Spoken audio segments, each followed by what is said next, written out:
guys, muli ito si Ate Yoli ay nagbabalik po sa inyo. Magandang umaga at magandang tanghali at magandang gabi. Saan man po kayong dako ng mundo, mapa-Pilipinas man po kayo or mapa-ibang bansa, nawa po ay nasa mabuting kalagayan po kayong lahat at walang anumang karamdaman sa ating mga katawan. Ganun din po guys ang ating mga OFW, nawa po ay nasa mabuting kalagayan po kayo at mag-ingat-ingat po sa ating mga trabaho araw-araw kung saan man po kayong mga bansa, dahil po may mga mahal sa buhay po tayong naghihintay sa atin sa Pinas. Ganun din po ang ating mga titas, tito sa Pilipinas. Mga ate, mag-ingat po pag kayo po ay may mga maintenance, huwag pong kalimutan. No, wag po natin kalimutan dahil higit sa lahat kailangan po natin yan. Kasama na natin po yan habang buhay ang ating mga maintenance. Di po ba? So, dito guys, ngayon meron po tayo mga tita, meron tayong mga ate, meron po tayo ngayon mga reaksyonan na nakakadurog ng puso na ito ay sobrang ramdam po natin bilang isang ina, no? Ramdam natin ang kanyang nararamdaman. Pero bago po tayo muna guys, nais ko po muna supportan natin ang Team Kalingap sa pangunguna po ni Kuya Bal Santos Matubang, Ate Edna's Vlog and Kalingap Rob. Ganun din po guys si Ruel of Malalag. Huwag po natin guys kalimutan si Ruel of Malalag, supportan po natin. At ganun din po guys, pasama na rin po ninyo si Ate Yoli's Vlog. Sa mga hindi pa po nakapag-subscribe kay Ate Yoli, please do subscribe my channel Ate Yoli's Vlog at pa-click na rin po guys ng inyong notification bell nang sa ganun po at ma-notify din po kayo no sa bawat upload po natin. Pero bago po muna tayo guys, no, bago tayo magbigay ng reaction video, nais ko po muna samahan nyo po, tingnan po natin ang video clips na nakuha po natin kay Vincent Calyada. Pa-support po kay Vincent Calyada. Sa mga hindi pa po nakapag-subscribe kay Vincent, pa-subscribe po at napakabait po itong tao. Ito po ang kuya-kuyahan ni Richelle. So let's go, punta po muna natin guys. Sabi ko nga sa kanya, buto pala kung tigil kaya na ganyan. Pag ganito man niya tayo, lagi ka mag-ginaganyan niya. Kaya, ano sa loob ko eh. Opo. So maaari siya sarili ng anak mo gaganyan. Hindi mo na po sa pagbalag si Rachel po. Isa, parang bastusin man lang siya. Parang sabihan siya ng ano. Opo. Hindi ka gaya nung dati, kahit nag-kiss tayo, Wala ito malagaganyan. Ay ganito man lang yan. Kahit ito lang ang ginagawa mo siya, pag-asira ito, parang bastusin ka. Kasi siya na po kayo kung nakakapagsalita ka ako ng ganito kasi sobrang na kayo. Wala namang kasalanan sa inyo yung anak ko kung bakit ginaganyan. Opo. Siyempre tatay ka po at nasasaktan ka. Ano po? Nasumbong ka sa akin. Kagaya nilaspag na yung tandang rules, tapos Ay, mag-iyak?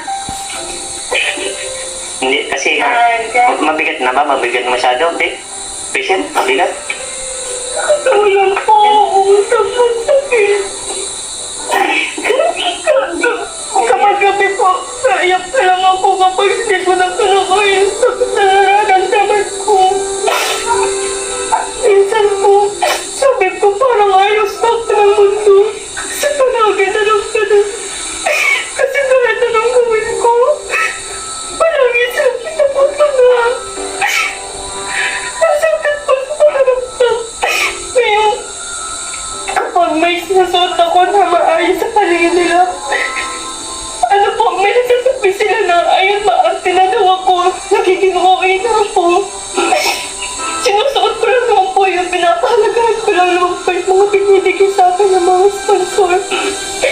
Tapos, na-react pa sila na umaasa na lang kami sa mga sponsor dahil si Papa hindi na nagtatagaw. Hindi po nila maintindihan yung gusto kong sabihin sa kanila na yung kahit walang vlog na tayo, sinabi ko po sa kanila na hindi po si Papa nakakapagtrabaho at namamaga nga po yung kamay niya. Kaya kunting ano lang po niya. Ayun po, nakakapektuhan din po yung tiyan niya. Hindi po nila naiintindihan yung side ko. Kaya po, nakakasakit po sila sa totoo lang. Sobrang sabog na po talaga yung puso ko. Hindi ko lang po pinapakita kasi gusto ko ipakita sa kanila na matapang ako na hindi ako nakapektuhan. Pero sa totoo lang po, sabog na po ako. Basta Rachel, lakas ng walang loob mo, ano? So ano ba ang desisyon mo sa ngayon? Ano ba ang desisyon mo ngayon? Tama na ang pagbalag sa iyo. Sa akin po, gusto ko pagpatuloy pa rin po. Kasi nakakatulong sa'yo. Wala po akong ginagawa sa kanilang kasama. Kahit nga po, gusto ko din na, kaya nga po kapag nag-vlog sila sa pagtulong, nasama po ako. Kasi Gusto ko, manuwa itong makatulong. po yung Natulong sa'yo. tulong po sa akin. Gusto ko na din makatulong din kahit sa pagsama-sama ko lang po. Pagtulong sa kanila, ganun po. Basta laksan mo lang loob mo, ha? Andito sila Kuya Vincent mo, sila papa mo, pamilya mo. Salamat sa inyo. Salamat po kasi malagi ka pong nandiyan. Kapag kailangan ka po namin, lagi ka po nandiyan. Isang tao na po sa inyo. Basta laksan lang lagi ang loob, ha? Po. Magdasal lang lagi kay Lord, ha? Po. Yung mga basher na yan, talagang sila na yung kala mo perfect ng tao. Kaya nga po. Pero ang baka mas masahol pa sila sa atin, ano? Basta ano lang, laksan mo ng loob mo, no? Kasi itong ginagawa mo ay para sa pamilya mo, di ba? Kaya Lahat ng mga natatanggap mo, pinapalagan mo, di ba? po, sobrang po kung pinapalagahan. Kaya, Sobrang po ang pagpapasalamat ko sa mga taong nandyan. Pinagtatanggol ako sa mga basher ko.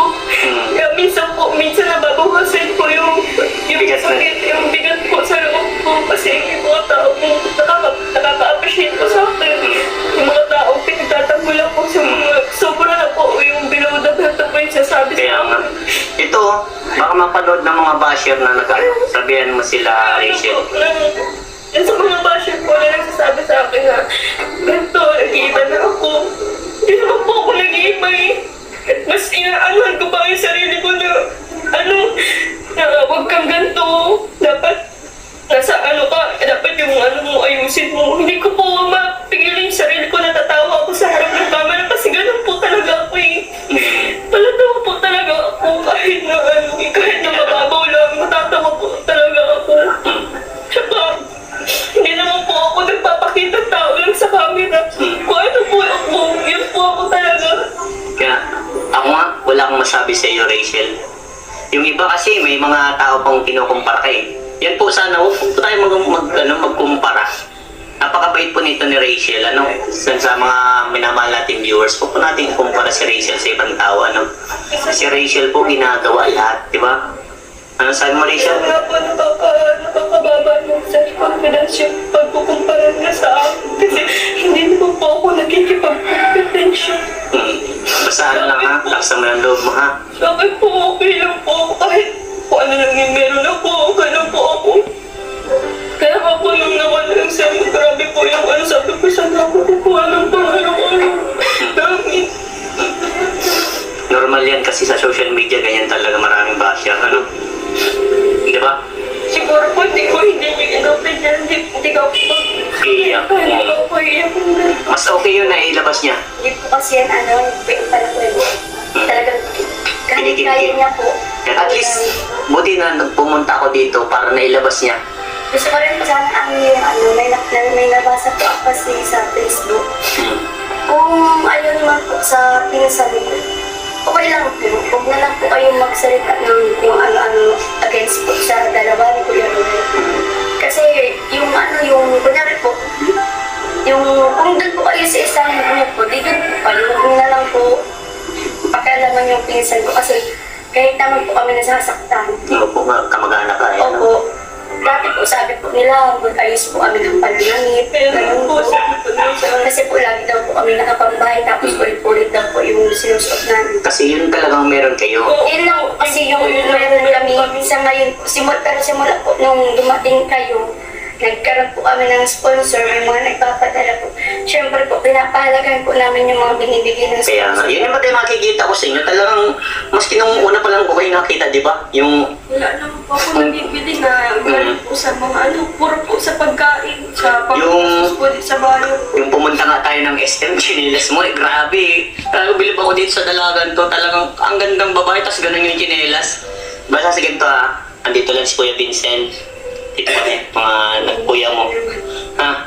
Laksan mo lang lagi ang loob mo, ha? Normal yan. Ba't po kasi ka nandiyan? Basta laksan lang ang loob, ha? Magdasal, ha? Basta kung may mabigat na problema, chat ka sa akin, chat ka kay Kuya Ruel mo, sa buong. Meron pong nag-live tapos sisiraan lang pala ako sa Bayaan mo yun, ha? Sobra pong nakakaano po. Makasakit na po. At least nailabas mo yung sa sama ng loob mo, ano? Wala naman akong ginagawa. Bumawi pa nga ako eh. Okay lang po sa akin na binaglag ako. Basta makakabawi po ako sa lahat ng pinatulong na sa akin. Ngayon na lang ako pa yung masama.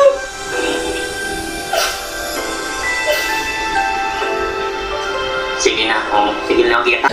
So, yun naman guys, no, nakita nyo dyan, nakita nyo kung paano ang kanyang hagulgol, ang paano ang kanyang iyak.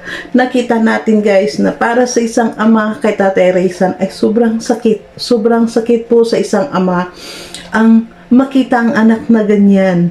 Andun na nga guys, nakita natin, natulungan si Richelle, no? Natulungan sila, naging maayos ang kalagayan nila, hindi na sila tuluan sa pamamahay nila. Pero kung ganito naman guys ang kapalit, ay mababas at binabastos ang anak mo sa social media, ano kaya ang mararamdaman mo bilang isang magulang? Dito guys, grabe, no? Sinasabi dito ni Richelle, mula noon, kung balikan natin kung paano siya na-scout ni Vincent Calyada at ng first time siya makilala ni Kalinga Prab, nakita natin guys doon sa nakita natin lahat ng tinurn over na ito ni Vincent Calyada kay Kalinga Prab para nga maagaran na mapabahay dahil nga sa sitwasyon nila, no? Nakita natin marami tayo, ilang millions guys ang nagmahal dito kay Richelle sa kalagayan nila dahil naging totoo sila, no? Naging totoo sila na wala na silang ina, ang tanging ama nila ang tumataguyod sa kanilang papa nila na yun nga, may karamdaman naman ang papa nila. Mula sa umpisa dito guys, ay sinabi talaga ni Richelle dito. Sinabi ni Richelle ang kanilang kalagayan. Wala siyang itinago sa tao. Wala siyang tinago kay Vincent Calyada. Wala siyang tinago kay Kalinga Prab. Kung ano ang sitwasyon nila. Nakita natin lahat, naging open dito sa social media ang buhay ni Richelle. Diba? Naging open. Dito lamang nagkakaroon na ng bakit may kailangang comparison. Hindi dapat natin bigyan guys ng comparison ang Richelle at Erica dahil si Richelle ay wala naman pong ginagawang mali, walang ginagawang masama sa inyo guys, no? Wala siyang ginagawang masama. Naging totoo si Richelle na sinasabi niya na walang trabaho ang kanyang papa, hindi makapagtrabaho dahil gawa nga sa may sakit, namamaga ang buong katawan ni Tatay Raysan. Nakita natin dito sa vlog lang ni Vincent Calyada nang dumating si Tatay Raysan, namaga nga naman ang mga daliri dahil nga nag-drive ng motor. Yun po ang sitwasyon ng tatay ni Richelle. Bakit po may kailangan pamambas na kailangan nyo pang sabihin na umaasa na lamang siya sa pamilya niya sa mga sponsor? At kung umasa man, hindi naman galing sa inyo, kundi galing po yun dun sa mga sponsor na nagmamahal sa kanila, na nakakaunawa sa kanilang sitwasyon. Bakit kailangan ibas nyo yun sa isang bata? Isang batang 17 anyos. Anong klaseng pagkataong meron kayo? Tama itong sinabi dito ni Vincent Calyada, hindi natin alam, Richelle, baka mas masahol pa sila sa kalagayan mo, sa kalagayan natin, kaya nila nasabi yan. Nasaan ba yung mga puso nyo? Sobra po dito nakita natin guys kung gaano siya ka-apekto, no? Affected talaga si Richelle. Hindi po siya iiyak ng ganito, hindi po siya iiyak ng ganitong hagulhul. Kung hindi po siya nasasaktan. Nakita natin, nag-live sila ni Roel na isang araw lang, no? Nag-live sila. Masaya siya kasama si Roel, masaya siya. Pinakita niya guys na masaya siya. Pinakita niya na matatag sa lumaban sa mga buzzer na ito, pero deep inside ay talagang nasasaktan. At ito nga, bumigay na talaga si Richelle. Ito ba ang tama? Para sa akin po, hindi po natin dapat siyang kainggitan. Ano bang rason natin? At napakasakit po, no, para sa isang ama kay Tatay Raysan. Kahit ako, halimbawa naging anak ko siya, at marinig ko, makita ko, mabasa kong sabihin ng basher na nilaspag na matandang Roel. Ano kaya, alam nyo, kung akong anak ko yung sinabihan ng ganyan, hindi ko alam, hahanapin kita kahit saan ka impyerno. Dahil dito nakikita nyo, nakikita, may vlog, may video araw-araw na makikita nyo.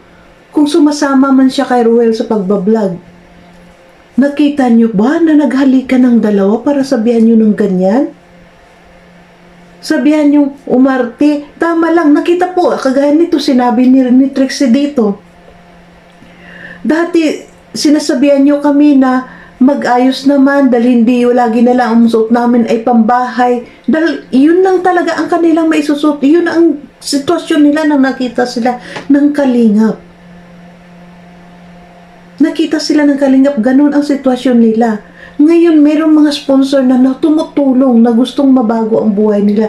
Gustong makita nakaayos naman sila ng presentableng pagdadamit. Ngayon, nagiging maarte na sa inyo. Asan pa ba ang makukuha? Saan ba sila lulugar? Dito siya sa 17 anyos niya, gumagawa si Richelle ng paraan paano makahanap ng kahit paano makahanap ng pera para sa kanilang pamilya, sa kanyang pamilya. Nagpapasalamat siya na kahit papaano may kinikita siya. Doon nga nag-alala siya guys, mula nang itinigil ni Kalinga Prab ang teleserye, doon nag-alala siya dahil wala na siyang pagkukunan ng pang-araw-araw. Asan ba sila pupunta? At tama yung sinabi ni Kuya Bal. Dito guys, itong masabi ko, makinig po kayo mga Rochelle, lahat ng mga fans club, Rochelle fans club man, Erica man, o kahit anong fans club kayo, makinig kayo. Wala po kong ditong pinapanigan. Tama po ang sinabi ni Kuya Bal. Hindi natin alam, kung totoong mga kalingap ngayon, kung totoong nagmamahal ngayon sa Rochelle, or totoong nagmamahal yan sa Edrica, yung mga nagko-comment na sobra ang pambabas, nag-aaway. Nandun yung away palagi. Kasi tignan nyo guys, sa pang-aaway nyo, nagpakita kayo na matapang kayo. Sinong naapektuhan? Ito, naapektuhan ng isa, sobrang apektado si Richelle. Para sa akin, parang hindi maganda din ganito, Sana, ang masabi ko lang dito, sana maayos ito, matulungan siya talaga ni Kalinga Prab. Kung ano ang problema, anong problema dito? Bakit kinakailangan ibas si Richelle? Bakit kailangan ibas ang mga subject ng kalingap? Diba? Hindi dapat naman kailangan ibas yung mga subject ng kalingap dahil unang-una, magpasalamat tayo na sila ay natulungan ng kalingap. Nakita, natagpuan. Dito guys, grabe. Iyon nga, mismo si Richelle lang nagsabi na yung mga binibigay sa kanyang pera, hindi niya binibili na kung anong gamit, kundi binibili lahat ay napupunta sa pagkain nila. Talaga grabe guys, yung sama, ang sikip ng dibdib ko, nakita ko na parang makita mo sa sarili mong anak mong ganyan na durog na durog sa pambabas, bas nyo. Bakit hindi nyo na lang po siya mahalin? Kagaya ng pagmamahal ng kalingap sa kanila. Minahal sila guys, sorry kung napaiyak tayo dito. Nasasaktan din po kasi ako.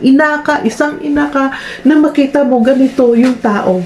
Ganito na dahil lamang sa teleserye, dahil lamang sa mga fans club, ay may masasaktan na isang tao. Sorry po. I'm sorry kung nadala ako dito sa reaction natin dahil sobra po talagang sakit na nakita ko kanina, nag-replay ako sa live ni Kuya Bal. Tama yung ni Kuya Bal na kung balak nyo lamang sirain ng kalingap ang mga teleserye nila, lumabas kayo. Huwag kayo. Tama na po. Yun po masabi namin, tama na po. Dahil ito po, may nasasaktan, may grabe ang sakit na naramdaman niya. Umiyak siya ng hagulgol. Hindi po ito mag-iyak si Richelle ng hagulgol na ganito po. Hindi siya nasasaktan. Nakita natin na sa live minsan nila ni Ruel, tumatawa siya. At dito pa po guys, hindi po siya mayabang. Bakit kailangan niyo sabihin mayabang? nakita natin, no, mula nang naumpisahan na nagpakilala si Richelle ni Kalinga Prab. Si Richelle ay talaga napakamasayahing bata. Laging tumatawa. Yun nga si Kalinga Prab nagsabi noon na parang kahit na ganitong sitwasyon na ng buhay nila, masayahin pa rin si Richelle. Diba? Dahil nakangiti lang siyang nakangiti. Tumatawa. Kumbaga guys, iniyayakap niya yung good vibes sa good vibes na pwedeng iyaakapin. Ba't kailangan mo iakapin yung mga bad vibes? Itong mga basher, kayong mga nambash, hindi kayo naawa sa 17 anyos na bata? 17 anyos pa lamang si Richelle, hindi pa siya dalaga, 17 anyos pa lang, huwag niyo kalimutan. Ilang taon na ba kayong mga nambabas? Baka mga lola na kayo o mga nanay na kayo ni Richelle or mga tatay na kayo ni Richelle itong mga nambabas. Sana maawa kayo. Masaya na ba kayo na may nakita nyo na apektuhan? May naapektuhan sa mga ginagawa nyo? Hindi po ako yung pinapanigan ko si Richelle. Nakikita natin ang totoo lang dito guys, na hindi po maganda yung ginagawa niyong pambas. Sila ay subject ng kalingap. Walang ibang hangarin dito ang kalingap, kundi ang matulungan silang mabago ang buhay nila. Pero bakit kailangan natin sirain? Ganon din po, vice versa din kay Erica. Vice versa din po guys kay Erica. Sa tingin nyo si Erica, hindi rin nasasaktan kagaya nito ni Richelle? Nasasaktan din. Kaya sana pakiusap sa mga fans na ito, mga sumusuporta. Tama na po yung bangayan nyo sa mga comment section. Dahil sila po ang naaapektuhan. Hindi naman dapat sila maapektuhan eh. Kasi unang-una guys, sila ay tinutulungan ng kalinga para magbago ang buhay. Siguro kahit na ako, no? Kahit ako siguro ako. Sarili ko, halimbawa ako na sa kalagayan ng tatay niya, Tatay Rizan. Kung ganyan lang naman maaabot ng anak ko, puro sama ng loob, puro sakit sa loob at binabasto sa social media, tama lang din patigilin ko. Ngayon, halimbawa, dito tayo, halimbawa dumating ang ganun na punto, na point na yun, na ayaw na nila magpa-vlog dahil ayaw nila ni tatay. Ito guys ano ko lang, na halimbawa, dumating ang point na yun na ayaw na ni Tatay Rizan na ipa-vlog ang anak niya o i-vlog sila. Sa tingin nyo maganda? At sino ang sisirain nyo? Sinong sisihin nyo? Kalingap na naman? Hindi po kayo nakakatulong. No, dahil sobra po yung naapektuhan yung bata, sobrang kawawa. Naapektuhan siya sa 17 anyos niya, pilit niya guys, pilit niya. Tumatayo siya bilang isang magulang sa kanyang mga kapatid. Tumutulong sa kanyang ama kung paano mataguyod ang kanilang pamilya, tapos kayo, ganun kayo. Makapambas kayo sa tao. At dapat sana tigilan niyo po ang comparison sa Rochelle at saka Edrica, kay Richelle at saka kay Erica. No? Dahil si Kuya nagsabi na wala na nga mga team kalingap, mga team ng love team na yan. Tigilan niyo po guys ang comparison kay Richelle at kay Erica. Dahil si Richelle man, kung minahal man siya ni Ruel, totoo lamang pakita ni Ruel dito ng kanyang pagmamahal. At nandun ang respeto ni Ruel sa kanya. Ano bang kinapabas niyo sa kanya? At ganoon din po siyempre, pag ito ay inyong binas, sasagot ang mga kanyang supporters dahil maraming nagmamahal. Bakit kailangan mambas? Ganoon din sa Erica. Sa tingin niyong Erica, hindi si Erica nasasaktan? Nasasaktan din yun. Pero nga, pinapakita nila guys na matatag sila. Sana ito ay magbigay aral sa atin, no? Magbigay aral sa atin na mga manonood. Manood tayo, maging masaya tayo sa panood, maging masaya tayo na meron tayong kababayan na natulungan kagaya nito ni na Erica or ni na Richelle. Masaya na po tayo, hanggang doon lang masaya tayo. Pero wag po tayong mambas, wag po tayong magsalita ng below the belt. Dahil ito naman sinasabi naman niya ni Richelle Kung ang pambabas nyo ay para pagpuna sa kanya na para ayusin ang kanyang mga pagkakamali, handa siyang gawin. Pero yung ibabas nyo po siya ng below the belt, hindi na po yung tama. Hindi lamang po ito magkakaroon po ito ng magkaroon po ito ng nervous breakdown sa mga ginagawa nyo, guys. Ang kawawa yung bata, kawawa si Richelle. Sa tingin nyo, ganyan, nakita siyang umiiyak siya. Sa tingin nyo, yung mga kapatid niya, hindi naaapektuhan. Mga kapatid niya naaapektuhan din yan. Yun po ang totoo. Naaapektuhan din yan sila. Wala po tayong kinakampihan kundi nakita natin ang totoo. Ito nga na vlog ni Vincent Calyada, o ito nakita na natin kung paano ang nagiging resulta sa kanya. Diba?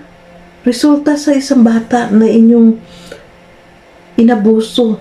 Inabuso nyo sa mga comment section nyo, sa mga pagkukomment ng hindi maganda. Masaya na ba kayo? Na may isang bata na ganitong nasasaktan? Nasaan ang mga puso nyo? Asan ang mga puso nyo bilang isang Pilipino?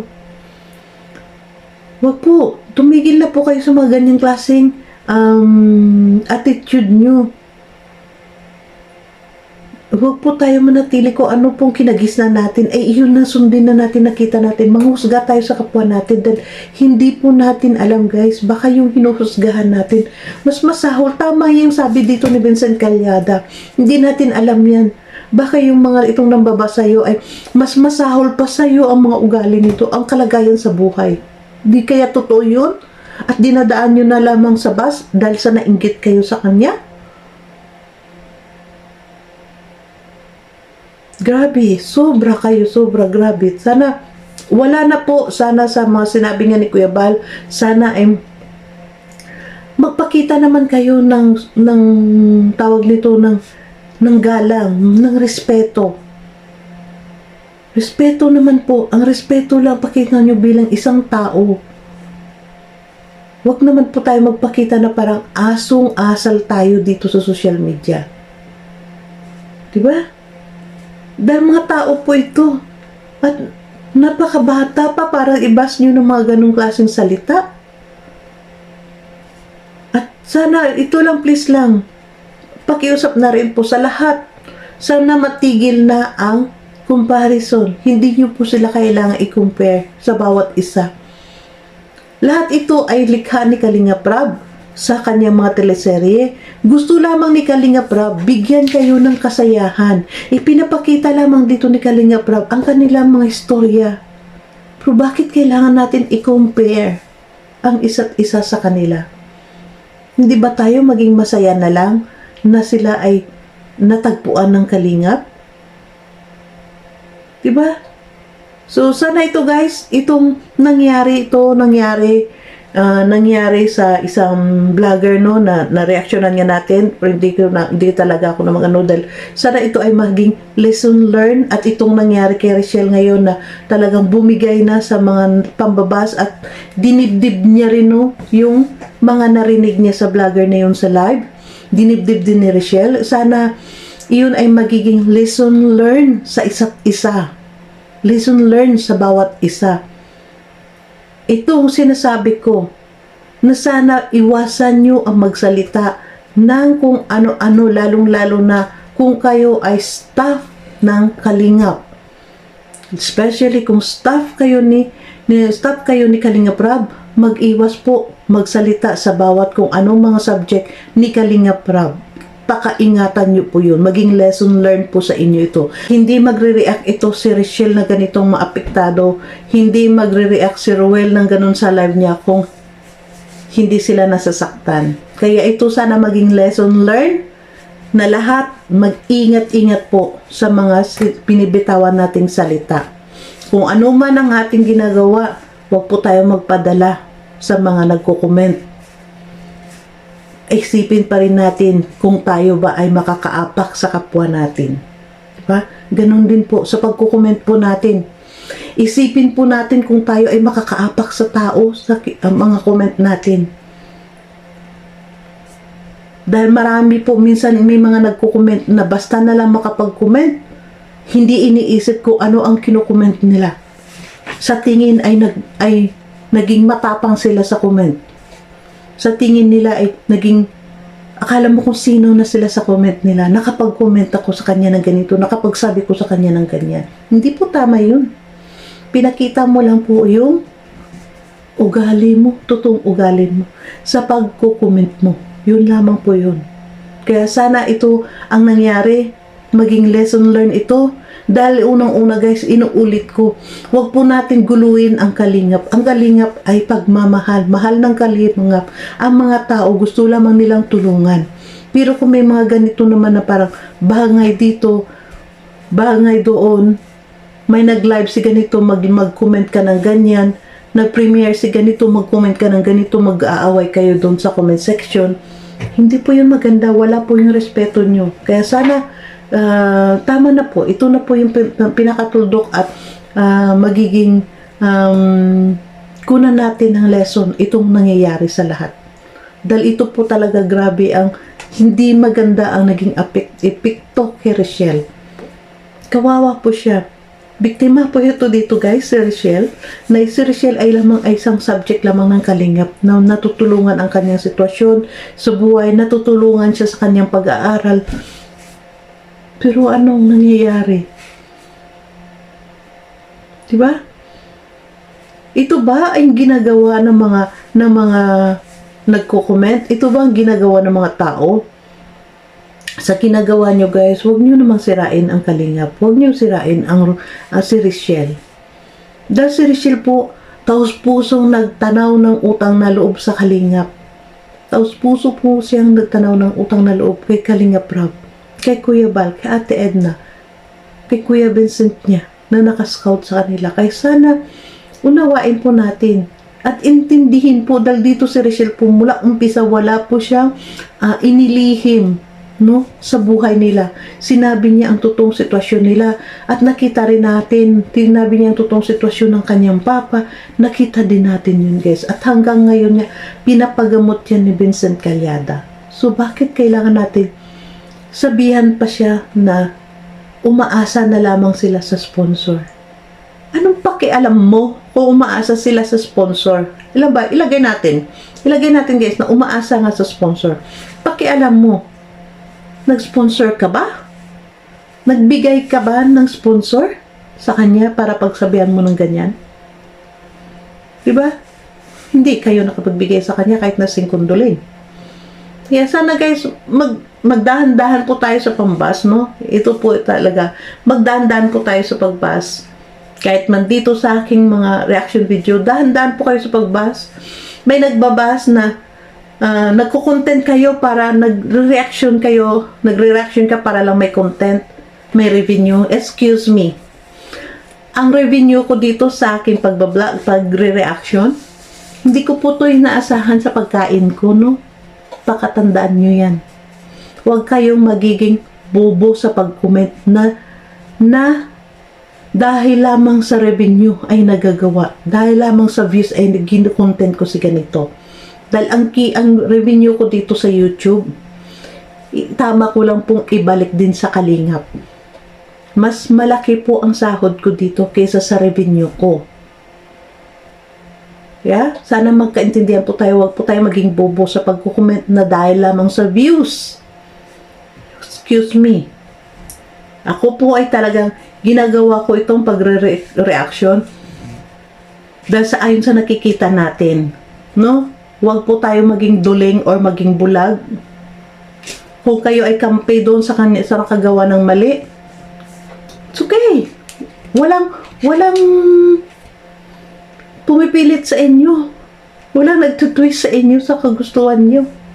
Diba? Pero ayusin nyo po ang mga sinasabi nyo. Kilalanin nyo po muna ang pinagsasabihan nyo. Sabihan nyo ako, maghanap ka ng trabaho mo. Baka ikaw walang trabaho.